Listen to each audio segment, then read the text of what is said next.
नमस्कार मित्रांनो, आजचा व्हिडिओ महत्त्वपूर्ण आहे. तुमच्या वाहनावर किती चलान आहे हे ऑनलाईन कसे पाहायचे संपूर्ण माहिती पहा. सर्वप्रथम तुमच्या क्रोम ब्राउझरमध्ये ई चलान महाराष्ट्र असे टाईप करायचे. त्यानंतर सर्वप्रथम येणाऱ्या वेबसाईटवरती क्लिक करायचे.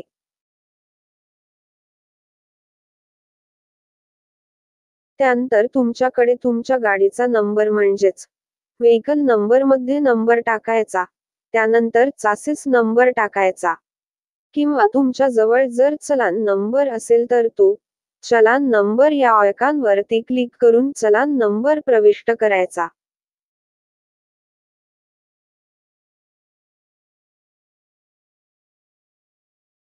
त्यानंतर तुमच्या नोंदणीकृत मोबाईलवरती 4 अंकी OTP येईल तो इथे प्रविष्ट करायचा आणि सबमिट करायचा. त्यानंतर तुमच्या नोंदणीकृत मोबाईलवरती 4 अंकी OTP येईल तो इथे प्रविष्ट करायचा आणि सबमिट करायचा. त्यानंतर तुमच्या समोर संपूर्ण माहिती या ठिकाणी उपलब्ध असेल. तुम्ही पाहू शकता तुमच्या वाहनावर कोणत्या तारखेला किती चलान आहे तो. आपण त्या चलानवरती क्लिक केल्यास पावती पण डाउनलोड करू शकतात. अशा प्रकारे आपण आपल्या वाहनांचा ई चलान ऑनलाईन पाहू शकता. व्हिडिओ आवडला तर सबस्क्राईब करून बेल आयकॉन प्रेस करा. धन्यवाद.